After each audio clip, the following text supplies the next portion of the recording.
No comments this week, but I do want to talk about something, a piece of history that I had the pleasure of actually that I now own. Um, so on Thursday, I was talking to Kat, and I was like, "Yeah, can't wait to see you tomorrow." So I was going up to her place on Friday, and she goes, "Yep, I've got a surprise for you." And I was like, "Oh." And I thought it was a sex thing, but it actually wasn't a sex thing. Uh, it was Doom with The Rock. It was the 2005 Doom movie with Dwayne The Rock Johnson. There's like a little thrift store by her house that she likes to pick up stuff from, usually she'll buy plushies and things like that. And they have this DVD section, like on the way from the bus stop to her house. We'll kind of stop inside every once in a while and just kind of look around. And usually we don't buy anything. Actually, that's where my I don't know if I've ever talked about it on this podcast. That's where my mug comes from. My Sierra, my super limited edition rare Sierra mug, of which there's only 144 in existence. That's a fun story. I don't know if I've told that on this podcast, but yeah, they're just like back in like the 90s. Sierra Games made all those classic point and click adventures. They had like a holiday party. No. So they had something called Sierra Japan, which I guess was just whatever office they opened there. I guess they had a Japan office at some point. So it had like its own little, unique version of the logo. And that said Sierra Japan in English and then Japanese. And they ordered some like mugs as just, like a regular old, like you'd order, company branded pens or something like that. And this like first batch of mugs that came in had the wrong color for the logo. The logo is typically like, it's that like gold or white usually. But it came in, and the manufacturer had slipped up and they used green instead. So it's just like, like a little ceramic mug with a green Sierra Japan logo. And they were like, I think they reported it to the manufacturer, and the manufacturer was like, just keep it for free. We won't charge you. Sorry about that. And they decided to give them away at their like holiday party in like 1993 or something like that. And just randomly, she found this at the thrift store. She found one of these. There's only 144 of them in existence that were in that like first order.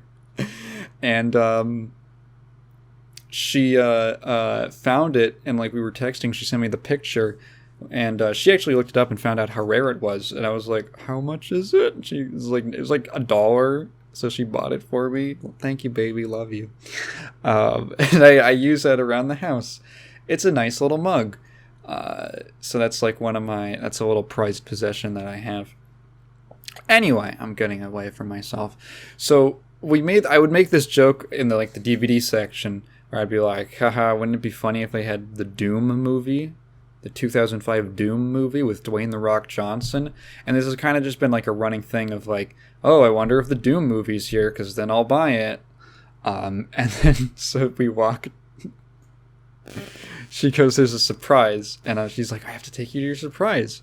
And I'm like, "Oh." And we walk into the thrift store, and I'm like, is the Doom movie here? And it was. And it was like $2. She bought a bag. She put this fucking Monster High bag, like purse thing. And I think that was more expensive than the DVD. So I paid, the DVD was like $2. It was so funny. And it was like the original case and everything. It wasn't like a generic case. It was the original thing. It just like, we'll take $2 for it. So I don't have a DVD player here. I used to be able to watch DVDs because on my old laptop it had a disc drive of all things. It was a big old HP laptop with a pop-out disc drive. And that's how I watched my second favorite movie of all time, Barry J. Gillis's Wicked World. But I don't... Thinking about Wicked World now. I own them. I own the double pack of the DVD and the Blu-ray release. What the hell was I talking about? I don't have that laptop anymore. I think I might be just underneath my bed. It broke forever ago. And I don't have a disk drive on this computer, because why would I? It's 2022. So I don't even know if we have a DVD player, and if I do, I'm certainly not watching Doom from 2005 out in my living room, where my grandma just sits down and watches Telemundo all day. So I was like, well, why don't we just go back to your place and watch this? So on the way on once we were back home, she goes, well, she has a 360, so we just watched it on that, and it is fine. It's shockingly a pretty okay movie. You hear like the Doom movie with Dwayne "The Rock" Johnson in 2005, and you're like, ugh. Excuse me. You're like, ugh. Oh god, it sounds terrible. And it's surprisingly not. Like, if it was terrible, I'd probably make a funny video on it. But really, I don't even know what I would talk. There's like some dumb stuff, but it's really not like I wouldn't call it a disaster. It's essentially, it is a bit of an oddity, because it was 2005. It was right around the time Doom 3 came out, actually a year earlier in 2004. So when that game came out. And the movie is a lot... It's not based off of any... Calling it a Doom movie is a little strange, because, like, it's kind of more...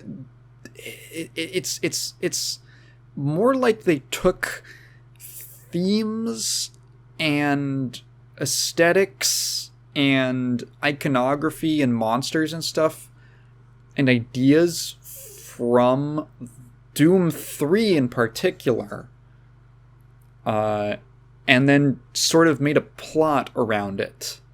And all similarities to like Doom 1 and 2 are sort of just incidental in that, yeah, Doom 3 also has, imps and stuff like that, and it's all Mars, the moons of Mars. So it's kind of interesting. We weren't bored, which is good. It's like a pretty alright sci-fi horror action movie. Kind of like, I don't know, like a very middling Aliens, if that makes sense. That kind of little niche. It's basically like, okay, what is the plot? It's like, it's Doom stuff. There's like space marines, and there's a something has happened at the space station, and or not a space station. It's a Mars base, or on a moon of Mars. Is it on Mars or just on a moon? It's on Mars. Okay. There's a place in Mars called the Nevada Desert. Oh no, wait. Okay, I had the Wikipedia up. Okay. Sorry. A wormhole portal to an ancient city on Mars is discovered deep below the Nevada Desert. 20 years later, the 85 personnel at the Union Aerospace Corporation, that's a thing from Doom, the UAC, research facility on Mars, are attacked by an unknown assailant. So they, like, I guess find a wormhole, which is this funny little 2005 CGI gloop thing that you just kind of walk into, and it just kind of vores you up and sends you to Mars. Which, like, how did they survive that, now that I think of it? Anyway, so there's this, like, little there's this big archaeological dig on Mars. And something's happened. Something's gone wrong. There's basically like Doom. And then, but instead of them being on the base when it happens, like in Doom, it's just they're just space marines. I guess they're UAC or something, I guess. Led by The Rock, aka Sarge. It's got The Rock and Karl Urban, who's pretty. They're pretty all right. The thing about the movie is that, like, from there, it's pretty much like what you would expect. They show up, things are weird, they find people, they go, they split up, spooky things happen. Oh, there's zombies. Now they're demons and yada yada, and then stuff. It just it's what you would expect. I guess I could talk about overall pros and cons and interesting weird stuff. I guess the pros would be it's fairly competent in its directing and everything, all around. Like, that's when I say that this isn't a terrible movie. Like, the performances are pretty good. You know who's not? Or they sort of are? Okay, it's this... Who plays the scientist sister lady? Rosamund Pike. Rosamund Mary Ellen Pike. That's your full name. She's a British actress, and she plays this scientist lady. What else has she been in? Cat knew who she was. I don't know. Pride and Prejudice. The Libertine. I don't know what she's been in. Gone Girl. Gone Girl. That's what I think she is. Gone Girl. That's what Cat knows her from. So she's a British woman, right? With a British accent, but she's supposed to be the sister to Karl Urban's character, who just is like an American guy. And I think that this is the reason why, I don't know if this was her choice or the director's choice or whatever, but she is putting on an American accent and it's not working. It's really weird. It's not good.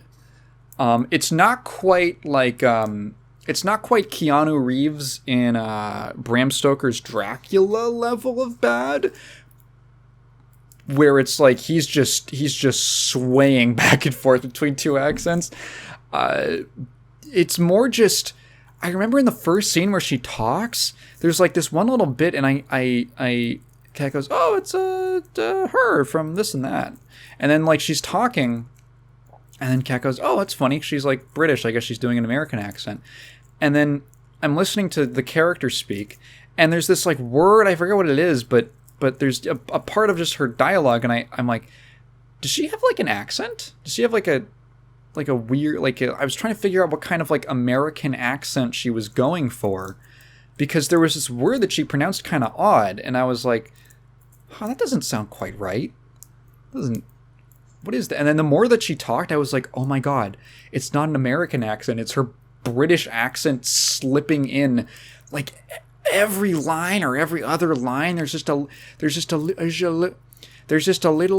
and there's a thing like that. Just a little hint of British that comes through, but it's very subtle. And then when you hear it, you go, oh, it's really distracting. And like we couldn't, every single time she was talking, we couldn't stop pointing it out. Like, there she is. We would like mimic the parts where her accent came through.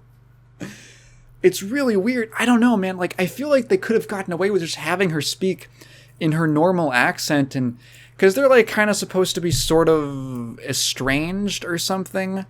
I could totally get just throw in a quick line about how like they grew up in, like, she grew up in England or something. Just you could just fucking say like, oh, their parents divorced and the dad moved to England with her or something like that. And so she had like a English accent, like a weird combined American British accent. I don't know. You could have. It's super weird and distracting, and we were always looking out for it when she started talking. But other than that, and like, her performance it's weird because it feels, I can't tell, because it's like she's a very steadfast, serious scientist type character she's playing, and I can't tell if it's because that's the character, or because she's trying to focus on keeping her accent, keeping the American accent up. And other than her, which is a weird anomaly, everyone else gives pretty decent performances. Karl Urban is just fine. He's Karl Urban. Dwayne Johnson is, The Rock, as he was being called, because this was relatively early in his acting career. I actually looked up his filmography. God, he's been in a lot of stuff. This was 3 years after Scorpion King, and he'd only been in a couple movies in that time. Literally, the first thing, this is 2005. 1999 was technically his first appearance in a movie, and it's actually just a documentary about wrestling. So this was actually, he was still mostly known, and let's see, he made a cameo. He was in The Mummy Returns as the Scorpion King, which doesn't he show up for a second? And then he makes a cameo role, and then Scorpion King, he's the lead. And then he was only he wasn't in a couple. Yeah, this was relatively early in his career, so he was still kind of insisting on going as The Rock before people. He had an interesting, he had that transition from The Rock to Dwayne The Rock Johnson to now. I feel like he's more just goes by Dwayne Johnson, which is crazy that you can It's funny because Dwayne Johnson is a very memorable name, and it's pretty simple and easy to pronounce. Dwayne Johnson. So, very fortunate to have a good show business name like that. But also, The Rock. Maybe he was just choosy. I think I've talked about this before, but I would not go by my actual last name. Because it's wordy, and it's an uncommon last name, at least in the U.S. So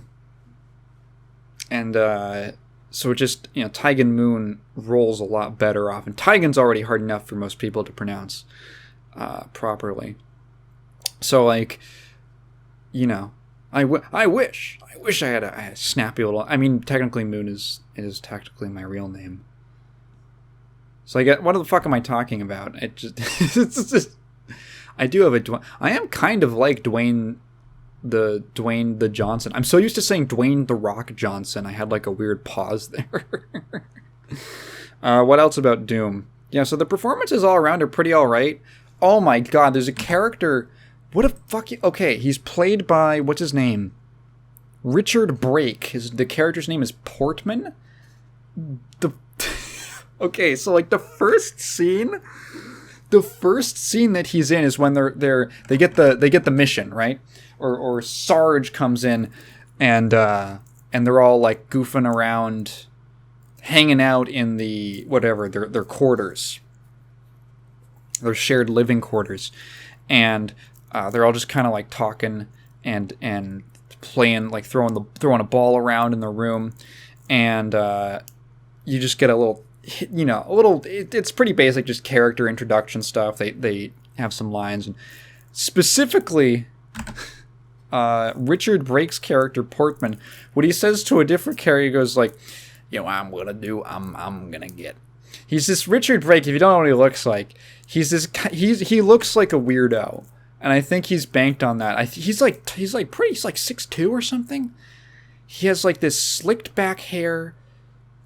He looks like a strange guy, and I feel bad for people like that who get typecast as the strange guys, because the first thing he goes, he's I'm gonna get a hotel room in Las Vegas. I'm gonna get 3. I'm gonna just blow all my paycheck on what it is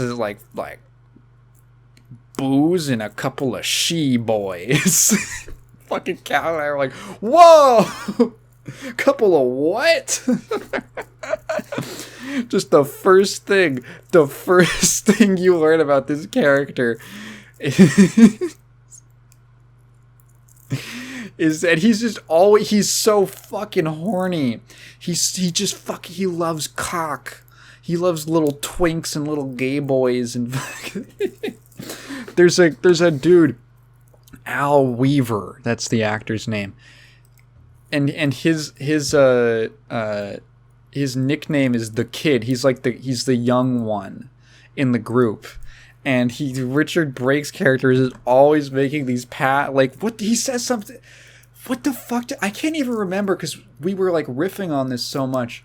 He says something like, he has some fucking like line of dialogue. Like, hey, you know, if this was if I was fucking a couple drinks deep, I'd fuck you in the ass. It's just something ridiculous like that. He's just so incredibly horny for fucking twinky little boys. What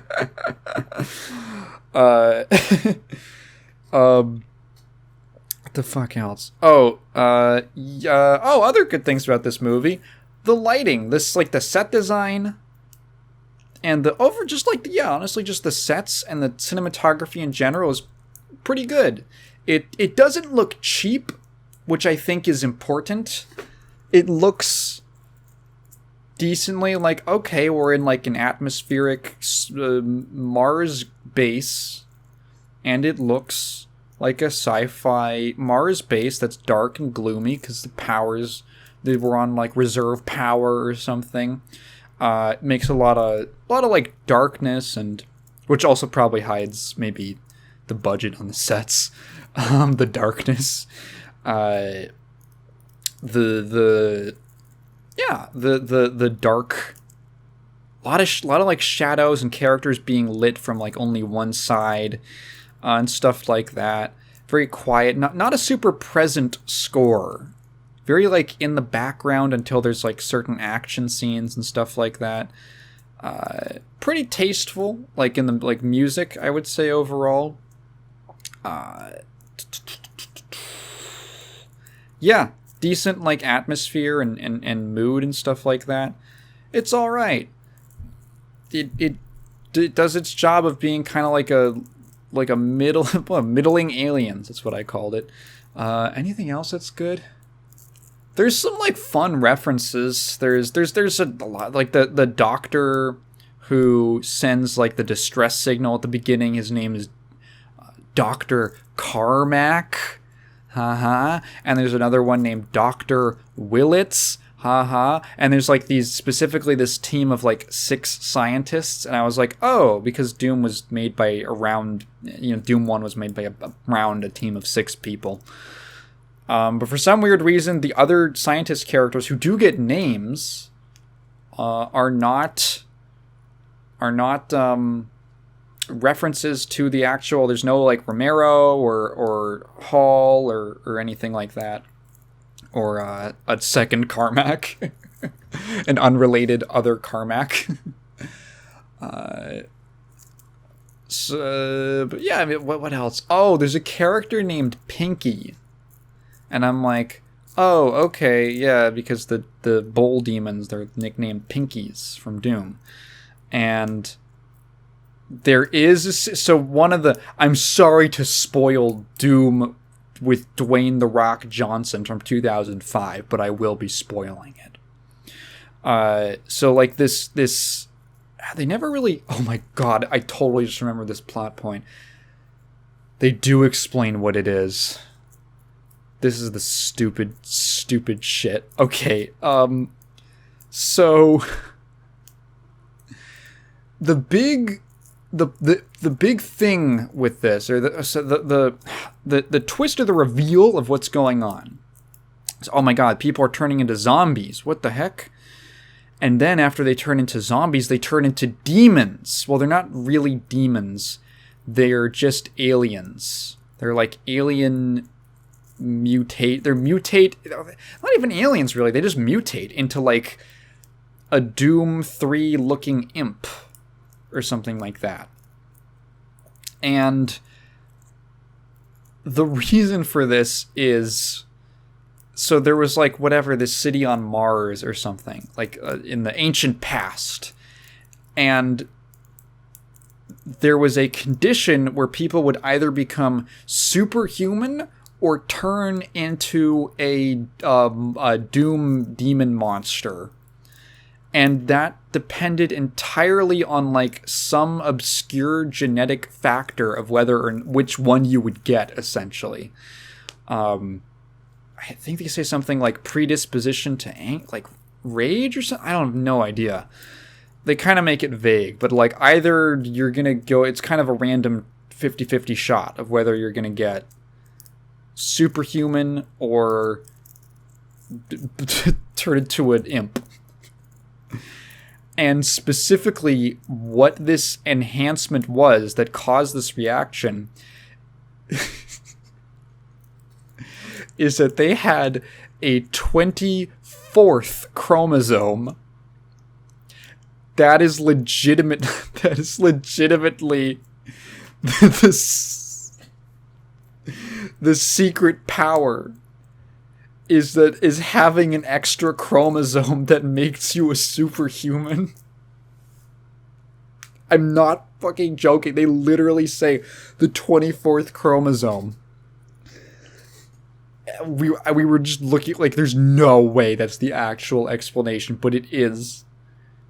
And there's like a scene where Karl Urban gets super damaged. He gets super beat up, and he's like dying because he got shot. And his sister injects him with an extra chromosome, which like makes him turn superhuman. And it doesn't make any fucking sense. Like chromosomes, it's not like a chemical. It's like your cells. It's like what makes up your DNA. A chromosome is not like a freaking... It's not just like a vaccine or like a shot of heroin or a drug or something. Like, you can't just shoot up a chromosome. all my homies shoot up Chromies. That's the title of this podcast. That's the title of this podcast now. All my homies shoot up Chromies.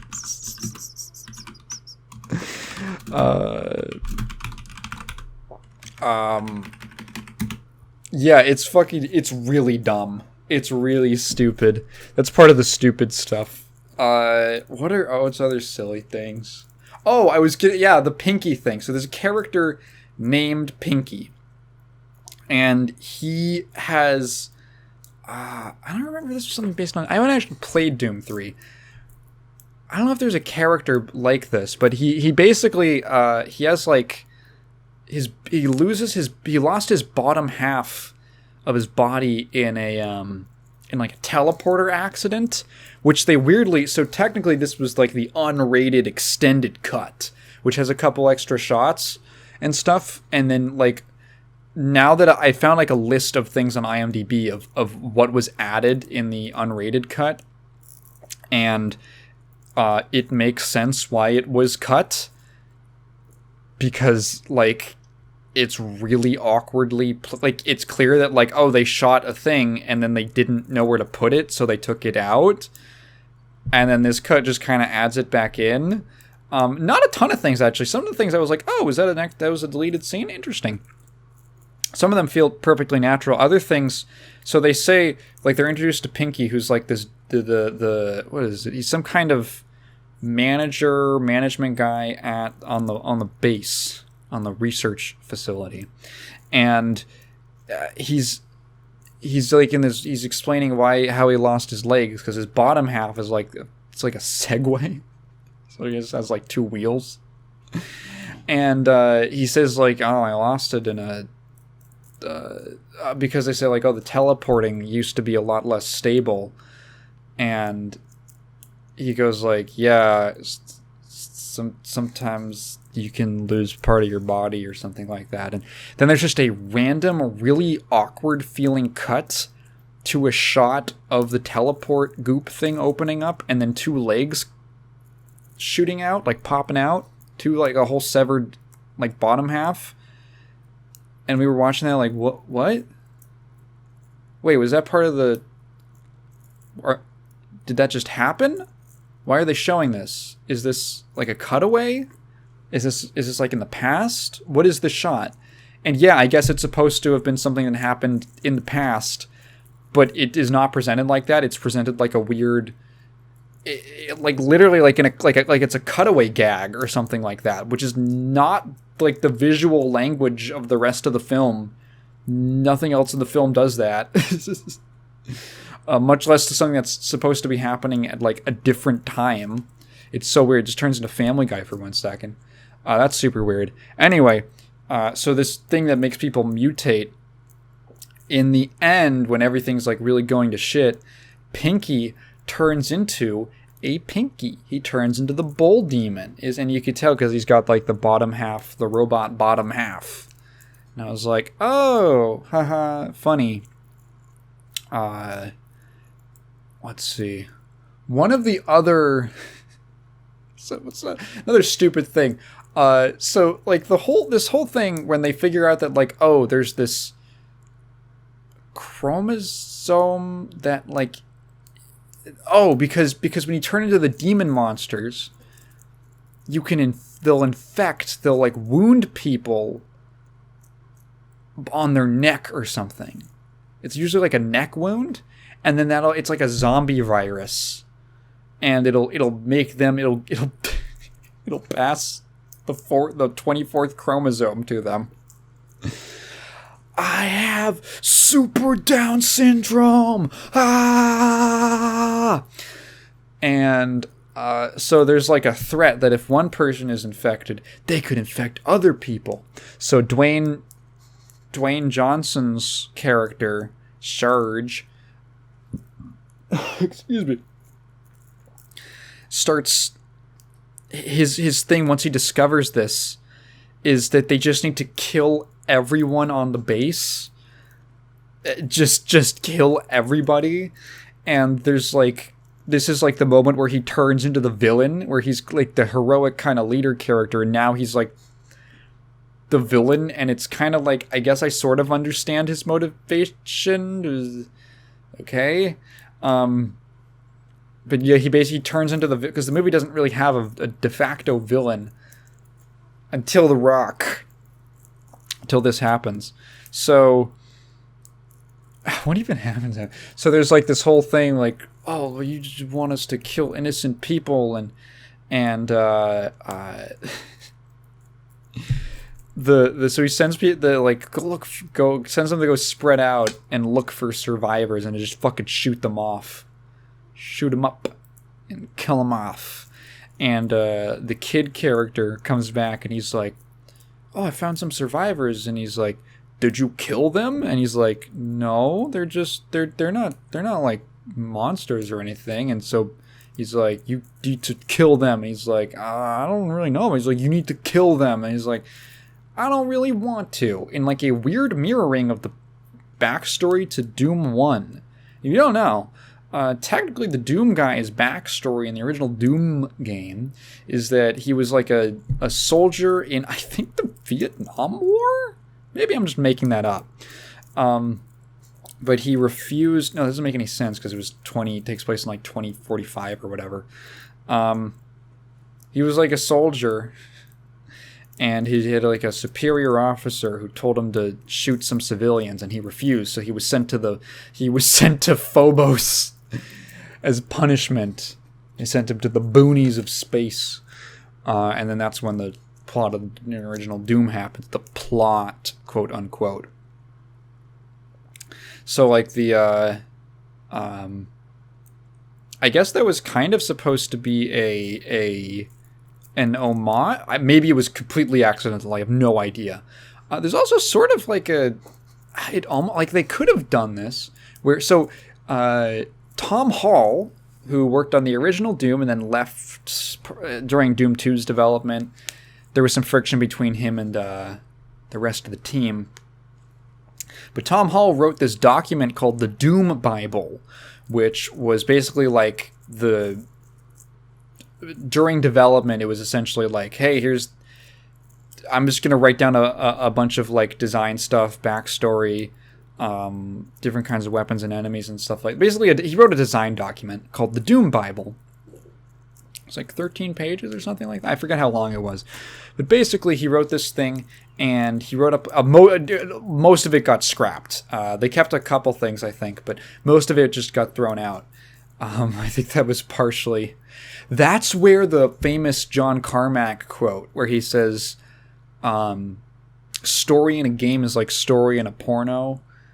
It's expected to be there, but it's not really important, or something like that. He said that to Tom Hall, which I think, when I say friction, I mean, yeah, that kind of friction. I think, Tom Hall felt like he liked doing the goofier Commander Keen stuff, and they ended up, I don't know, going their separate ways. I think Tom Hall ended up at Ion Storm eventually. But anyway, it's beside the point. So part of this original backstory, which he originally wanted to be more in-depth, was... Or he wanted it to be, it was supposed to be like a whole opening sequence to the game where the Doom Marine was going to be playing with, he was going to be playing cards with a couple other Marines when the first, like, incident happens and the demons come out. And they just ended up scrapping that, and it was like, nope, you get, like... Is there even like, an intro text dump thing? I don't even remember in the start of Doom. I think it's literally just straight into gameplay. It's at the end of the level. Yeah. So that was scrapped. There is actually like there's a beta or alpha build of Doom that has like the very beginning like scraps of that scene. It's pretty fun. And I thought that they were kind of going to do something with that, with this team of Marines that the movie centers around. Nope. But there is this little callback with the Doom Marine, or with the character refusing to shoot down civilians, and then Dwayne Johnson fucking kills him. He shoots him in the head, and that's kind of the point where he turns completely into the villain. And I think, yeah, so Dwayne Johnson gets like, he's in, what the fuck? Oh yeah, he gets like overrun by demons, and you think that he's gonna die, but and then he shows up later, and I guess what happened was that instead of turning into the demon, he was positively affected by it, and he got the super Down syndrome, and he turns into the Demon Rock. What is it with the Rock playing characters who have this like demon form? Like the Scorpion King? It's like a weird kind of typecast, like guy who powers up into a monster form. But yeah, so he has like all this prosthetic makeup and stuff and yellow demon eyes.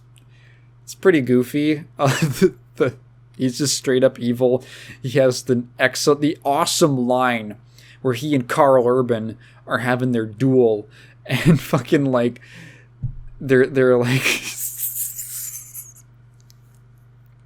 which part is it? It's like a decently lengthy climactic battle, but there's a part where the Rock like walks out, like he breaks through a wall and he goes, "Simplify, motherfucker." It's really dumb.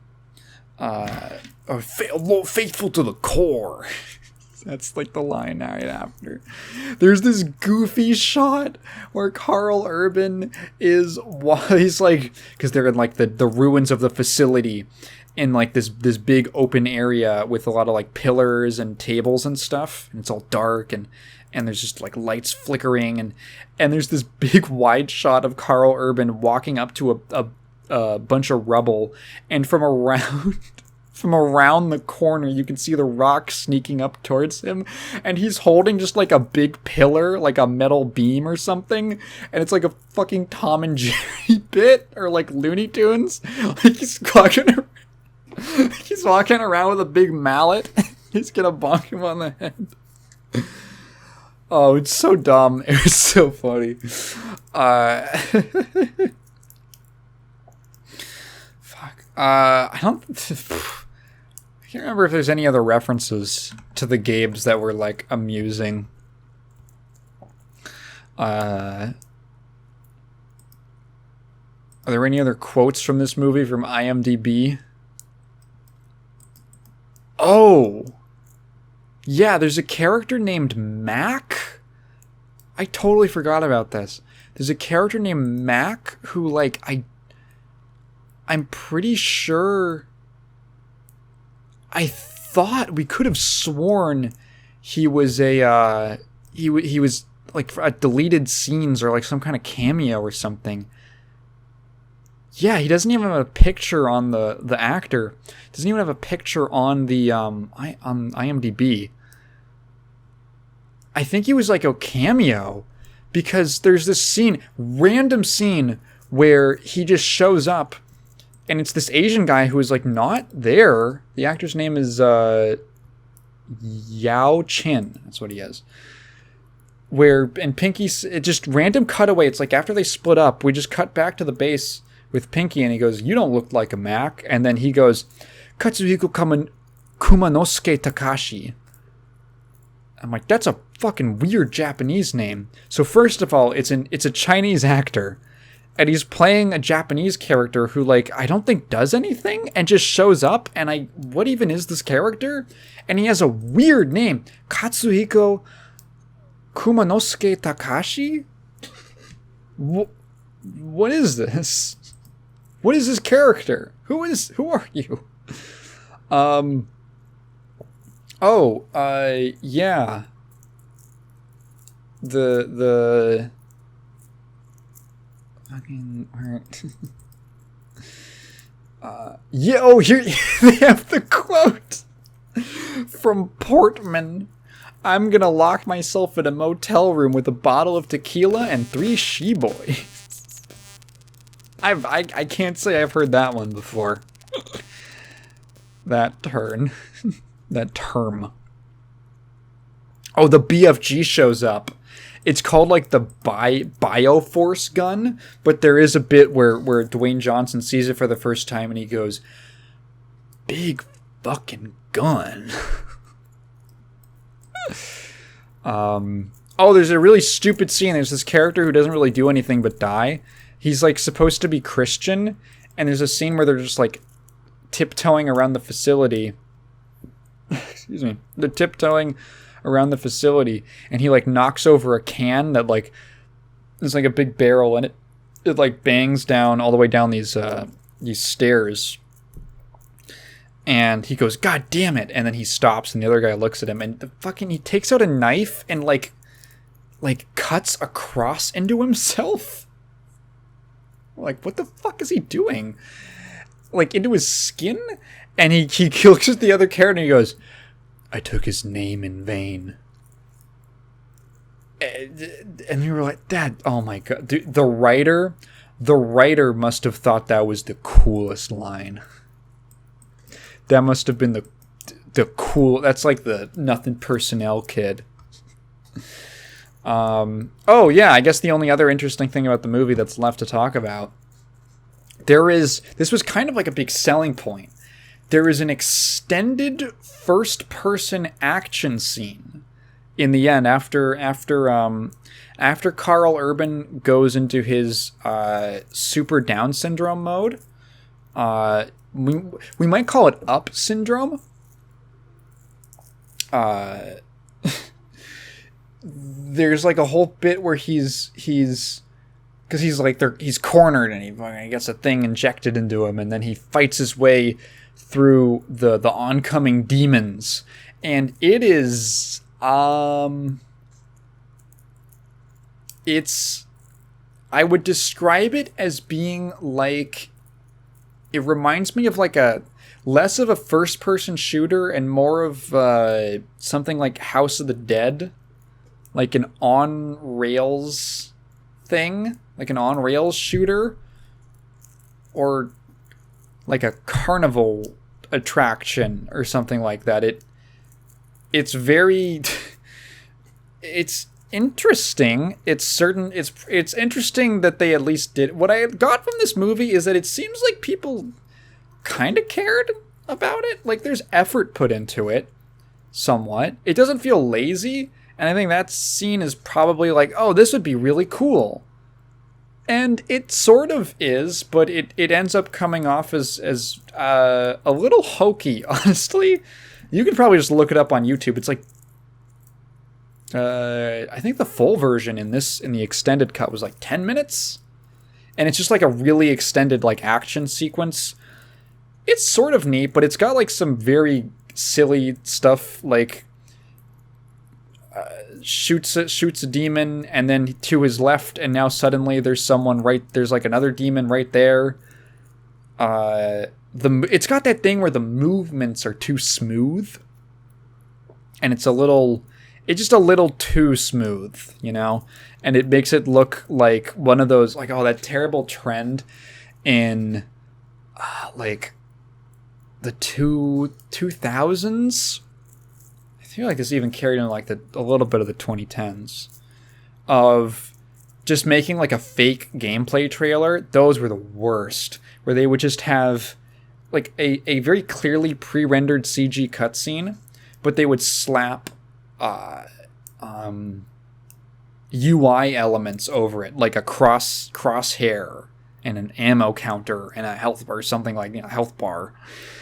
And it was clearly not actual gameplay. It was like way too smooth, and it doesn't have that kind of look, that kind of like connected, like, you know, when you watch like a real video game, you can see like how the, like, at least a 3D game with 3D models and animations, you can kind of see how the different animations and things sort of stitch together, even stuff that looks very smooth. It has that look.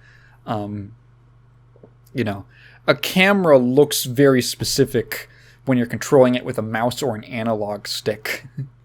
You know, you don't have freaking ease in, ease out, like, interpolation like they probably did on a when they animated this scene, or I don't actually have to go back and see how much of it was like digital.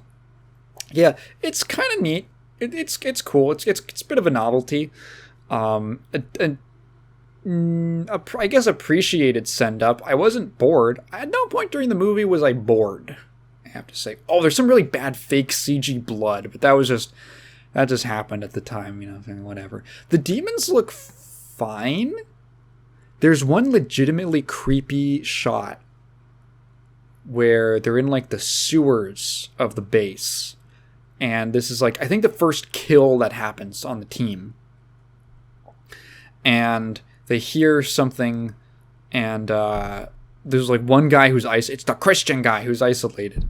And he looks into the darkness, and there's just like a pair of eyes, but it's very like human looking eyes with like it looks like a Kat said that she thought it was goofy because it reminded her of like Mandela Catalog, of someone who finds Mandela Catalog very spooky and analog horror very spooky. It was those kinds of eyes where it's like a little too like realistic and weird, like it's like that Uncanny Valley kind of feeling, just in the darkness. And then it turns out that like a bunch of other eyes open up, and like, oh, it's like a demon with a bunch of eyes on its head, or something, like 6 eyes or something like that. I'm pretty sure that the demons were, yeah, they were, the demons themselves were not CGI except for the pinky, the literal pinky. They were all just kind of like guys in suits, which Kat said she couldn't take seriously.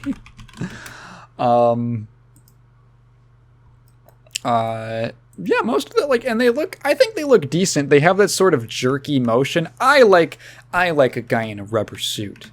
I think that's fun. She couldn't take it seriously because it looks like Godzilla, but,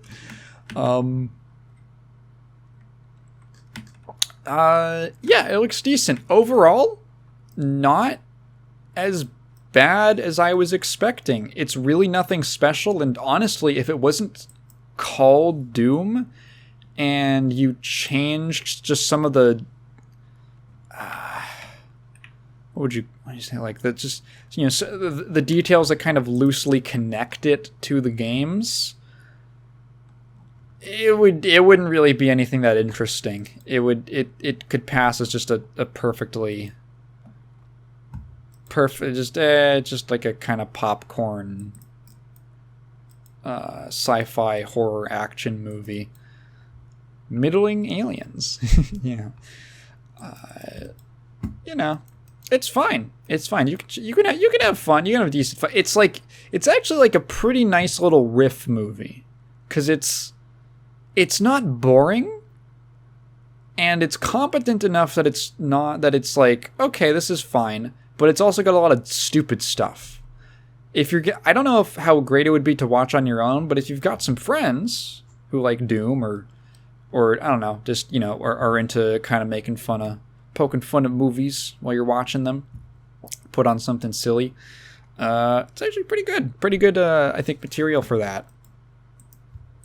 I've heard there was that sequel, Doom Annihilation, that came out years later, and I don't even think has any like real connection to this one. I've heard that one's terrible, like legitimately terrible. Yeah. There's Doom. I think I forgot. Oh, the opening logo, like the title sequence for the movie, weirdly similar to the intro from Doom 64. Weirdly similar, where it's like as you're zooming through like a. It looks like you're zooming through weird kind of structures of some sort, and then it pulls out and it reveals that you're actually going through the logo of the letters. The Doom 64 one is cooler because it starts out with actually like seeing demons walking around and stuff, and then you start zooming through and all that. Yeah.